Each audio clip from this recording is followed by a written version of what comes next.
नमस्कार, मैं हूं जायरा। एपीएन के लोकप्रिय कानूनी प्रोग्राम लीगल हेल्पलाइन में आपका स्वागत है। इसमें हमारे कानूनी विशेषज्ञ रोजमर्रा की जिंदगी की समस्याओं से जुड़े कानूनी मसलों पर आपकी शंकाओं का समाधान करते हैं। आप भी इस प्रोग्राम से जुड़ सकते हैं और फोन करके कानूनी राय ले सकते हैं। आज हम आपको गिफ्ट डीड की जानकारी देंगे, साथ में इस मसले से जुड़े आपकी समस्याओं का समाधान भी करेंगे। गिफ्ट डीड एक दस्तावेज होता है जो एक से दूसरे शख्स को बतौर गिफ्ट प्रॉपर्टी ट्रांसफर करता है। ट्रांसफर ऑफ प्रॉपर्टी एक्ट के मुताबिक गिफ्ट के तहत आवासीय संपत्ति का ट्रांसफर एक दस्तावेज के तहत होना चाहिए। ट्रांसफर ऑफ प्रॉपर्टी एक्ट के तहत घर गिफ्ट के तौर पर देने के लिए एक रजिस्टर्ड डॉक्यूमेंट तैयार कराना पड़ता है, जिस पर उस शख्स के दस्तखत होते हैं जो प्रॉपर्टी गिफ्ट में दे रहा है। इसके अलावा दस्तावेज को 2 गवाहों से भी अटेस्ट कराना पड़ता है। इसका मतलब है कि कोई शख्स ऐसे ही प्रॉपर्टी को गिफ्ट में देने का फैसला नहीं कर सकता। इसके लिए उसे कानूनी प्रक्रिया पूरी करनी होगी, जैसे कि सेल डीड के मामले में होता है। गिफ्ट डीड को सब रजिस्ट्रार दफ्तर में रजिस्टर कराना पड़ता है। जो लोग अपनी प्रॉपर्टी को बतौर गिफ्ट दे रहे हैं, उन्हें ये बात पता होनी चाहिए कि जैसे ही गिफ्ट डीड रजिस्टर होगी, मालिक का उस संपत्ति से स्वामित्व खत्म हो जाएगा। आयकर नियमों के मुताबिक 1 साल में किसी शख्स को जो गिफ्ट्स मिलते हैं उन पर पूरी तरह छूट है, लेकिन 1 साल में इन गिफ्ट्स की वैल्यू 50,000 रुपए से ज्यादा नहीं होनी चाहिए। ये तो थी बुनियादी जानकारी। गिफ्ट डीड की ज्यादा जानकारी देंगे हमारे आज के कानूनी विशेषज्ञ अधिवक्ता परमानंद पांडे जी। अगर आपका गिफ्ट डीड से जुड़ा कोई सवाल है तो आप फोन करके राय ले सकते हैं।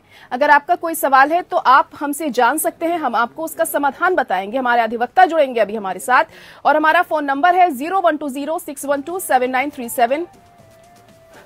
इसके अलावा आप 0120-612-7938 भी डायल कर सकते हैं। और हमारे अधिवक्ता परमानंद पांडे जी इस वक्त हमारे साथ जुड़ चुके हैं। परमानंद जी, बहुत स्वागत है आपका हमारे इस खास प्रोग्राम में। और सबसे पहले आपसे यही जानना चाहेंगे कि आखिर गिफ्ट डीड होती क्या है?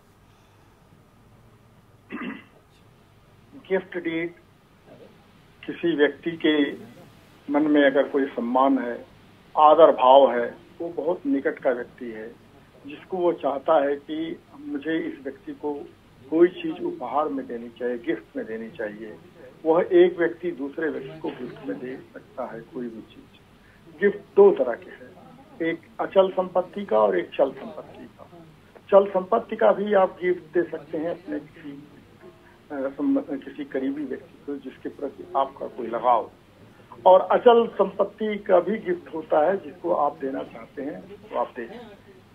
ये आपके लिए 2 चीजें गिफ्ट के लिए जरूरी है कि ये संपत्ति आप उसके मालिक होना चाहिए। आप अगर आप संपत्ति के नहीं, मान लीजिए बाद में उसके मालिक होते हैं, तो उस संपत्ति का आप गिफ्ट नहीं कर सकते हैं। गिफ्ट उसी संपत्ति का कर सकते हैं जो आपके पोजेशन में, जो आपके कब्जे में वर्तमान समय में है, उसी का ही आप गिफ्ट दे सकते हैं। अब बाद के भविष्य में होने वाली संपत्तियों का गिफ्ट नहीं आप कर सकते।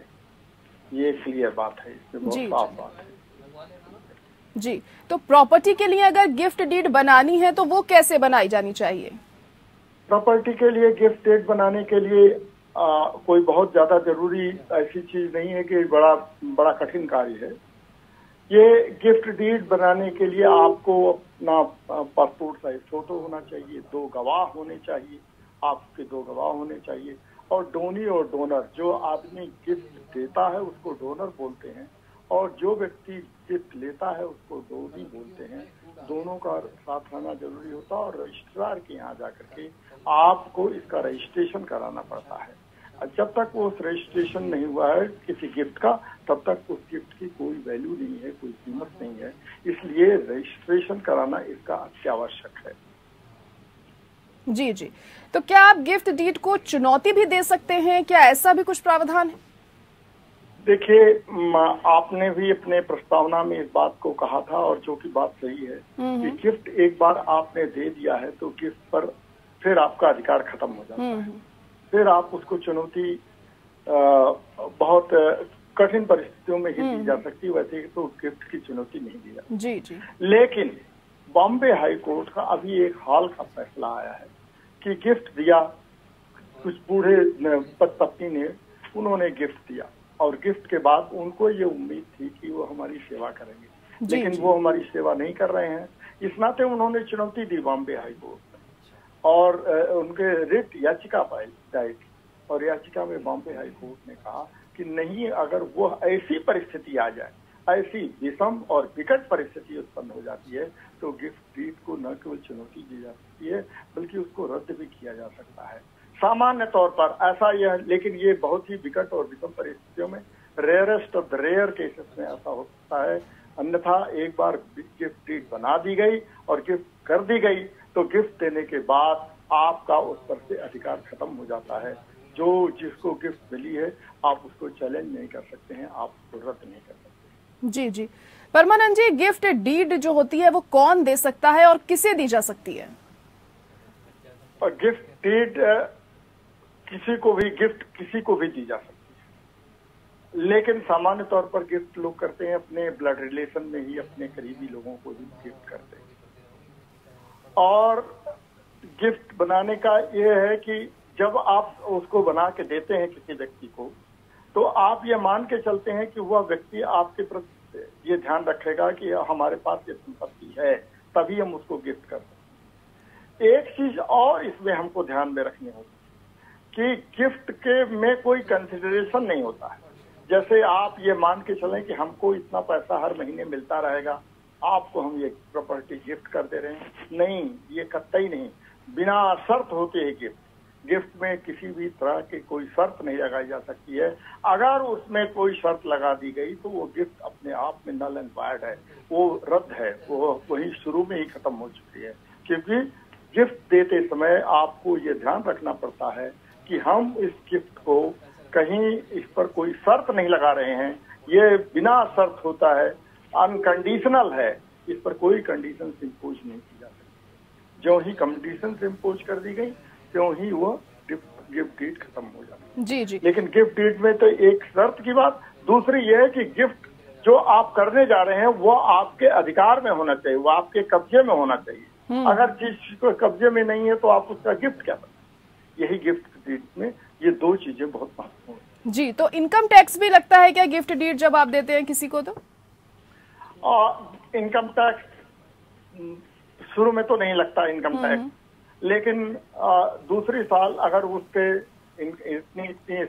इतनी आय होती है कि वो 50,000 से ज्यादा उसमें आमदनी हो रही है तो उस पर इनकम टैक्स लगता है। लेकिन पहले साल में नहीं, शुरू के समय में नहीं, इनकम टैक्स नहीं लगता है।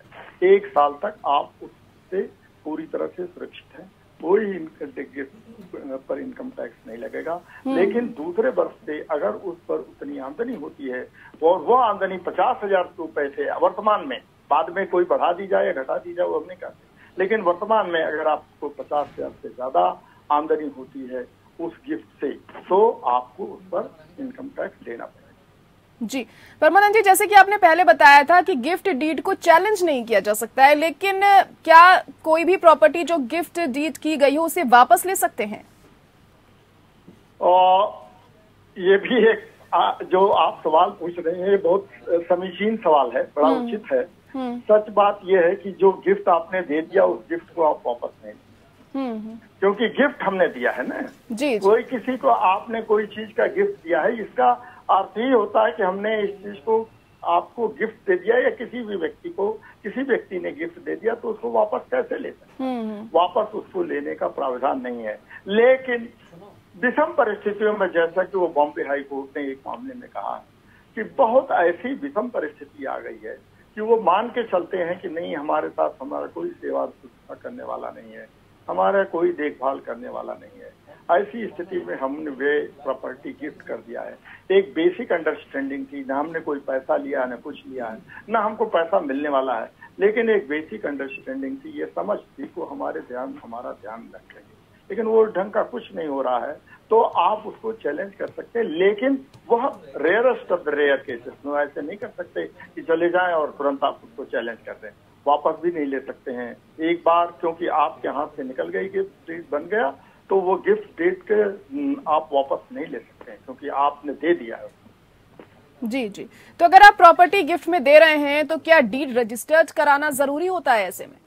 जी, ये डीड अगर रजिस्टर्ड नहीं हुई है तो उस बिना वो रजिस्टर्ड डीड का कोई वैल्यू नहीं, कोई मतलब नहीं रह गया। इसीलिए आपको डोनी और डोनर जो पाने वाला है और जो गिफ्ट देने वाला है, दोनों को भी जा करके रजिस्ट्रार ऑफिस में उसको रजिस्टर कराना होगा। और दोनों को इस चीज का ध्यान रखना होगा कि हम पूरी होशो-हवास में इस चीज को दे रहे हैं। हमको ये गिफ्ट मिल रही है, गिफ्ट लेने वाले के लिए तो कोई बात नहीं है, लेकिन जो देने वाला है वो पूरी तरह से इस चीज को कहेगा कि मेरे ऊपर कोई दबाव नहीं है, मैंने अपनी स्वेच्छा से, अपनी मर्जी से ये गिफ्ट इस व्यक्ति को दिया है। अगर उस पर कोई दबाव होगा, अगर ये मान ले कि वो कह दे कि मुझे 1 लाख या 2 लाख रुपए इसके बदले मिले हैं तब मैं दे रहा हूं, और या मेरे ऊपर दबाव डाल करके ये गिफ्ट दी गई है, तो उस गिफ्ट का कोई वैल्यू नहीं है, वो गिफ्ट अपने आप में रद्द मानी जाएगी। जी जी, तो दबाव डालकर नहीं लेना चाहिए ये, नहीं तो कोई वैल्यू नहीं होती। परमानंद जी, अगला सवाल आपसे जानना चाहेंगे कि अगर आप प्रॉपर्टी गिफ्ट में दे रहे हैं तो क्या डीड रजिस्टर्ड कराना जरूरी है, या इसके साथ ये भी बताइएगा अगर आप अपनी प्रॉपर्टी किसी दूसरे को गिफ्ट में दे रहे हैं तो क्या आपको स्टैंप ड्यूटी भी चुकानी होगी? ये भी एक अच्छा सवाल है कि क्या स्टैंप देनी पड़ता है कि नहीं। वास्तव में गिफ्ट डीड में आपको रजिस्ट्रेशन की ड्यूटी माने फीस जो रजिस्ट्री कराते हैं उससे ज्यादा देनी पड़ती है। अभी तक का नियम यह है।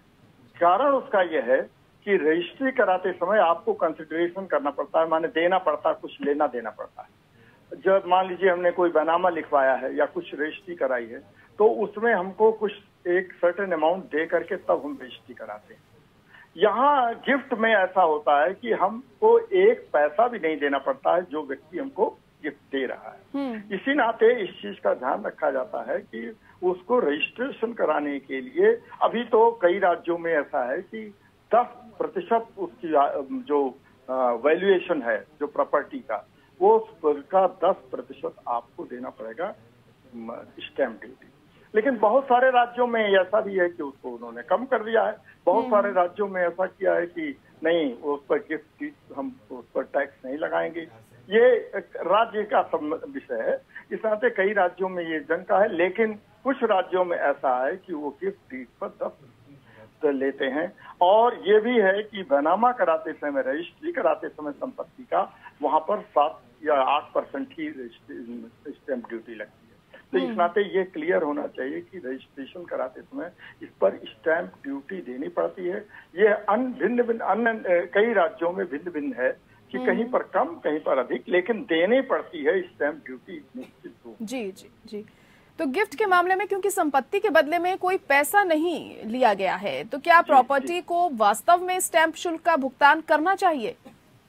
जरूर करना चाहिए, अन्यथा वो गिफ्ट, देखिए इसमें एक चीज और भी है कि जो आप गिफ्ट डीड बनाते हैं तो इसमें जो डोनी है उसको भुगतान नहीं करना पड़ता। जो डोनर है, जो उसने गिफ्ट किया, जैसे मैं किसी को कोई चीज गिफ्ट कर रहा हूँ तो ये मेरी जिम्मेदारी है कि मैं उस पर पैसा जमा करूँ, ना कि जो गिफ्ट प्राप्त करता है वो जमा करे। इसलिए यह ध्यान रखना पड़ता है कि डोनी को नहीं देना पड़ता है स्टैंप ड्यूटी, बल्कि डोनर को देना पड़ता है। ये अलग बात है कि दोनों के बीच में आपसी समझौता होता है कि चलिए आप हमको गिफ्ट दे दीजिए और हम पैसा दे देंगे, लेकिन कागजात में इस चीज को दिखाना पड़ता है कि डोनर ने अपने पास से इसके लिए स्टैंप ड्यूटी का पैसा दिया है। और इसमें यह भी क्लियर है कि इसके बदले कुछ भी हमने नहीं लिया है। ये हमने कहा ना कि शुरू में ही कि कोई शर्त नहीं होगी, ना उस पर कोई कंसिडरेशन माने कोई पैसा मिलेगा, न कुछ और चीज मिलेगी, क्योंकि वो तो गिफ्ट का पर्पज ही फेल हो गया। हमने किसी को गिफ्ट दिया अचल या अचल संपत्ति, या 1 मिनट के लिए आप घर में ही देख लीजिए, कोई पुरुष अपनी पत्नी को गिफ्ट देता है तो कहेगा कि नहीं आप इस पर ये लगाइए, स्टैंप दीजिए, नहीं, वो आपको बिना शर्त देना पड़ता है कि नहीं, आपको हमने ये गिफ्ट दिया है, हमारा ये लगाव है आपके प्रति, ये हमारा आदर है, ये हमारा सम्मान है, जिसको जाहिर करते हुए हमने आपको ये गिफ्ट दिया है। ये इस चीज को क्लियर रहना चाहिए कि इस पर कहीं से भी कोई कंसिडरेशन नहीं दिया जाता है। इसीलिए जब आप देते हैं गिफ्ट किसी को तो उस पर स्टैंप ड्यूटी लगती है, और बिना स्टैंप ड्यूटी लगाए हुए अगर किसी को गिफ्ट दी जाए तो उसका कोई वैल्यू नहीं रह जाता। जी जी। तो अगर आप अपनी प्रॉपर्टी किसी परिवार के सदस्य या फिर रिश्तेदार को दे रहे हैं तो क्या तब भी स्टैंप ड्यूटी का भुगतान करना पड़ेगा? जी, स्टैंप ड्यूटी का भुगतान करना पड़ेगा। क्योंकि आप तो कोई बैनामा तो लिख नहीं रहे, कोई बीज बेच तो रहे नहीं है। राज्य ये स्टेट को तो कहीं न कहीं से कुछ तो जिम्मेदारी होनी चाहिए। रजिस्ट्रार वहां बैठा हुआ है, सारी चीजें हैं, आपके रजिस्ट्रेशन कर रहे हैं, और ये अगर उसमें नहीं देंगे तो ये कहाँ से आएगा।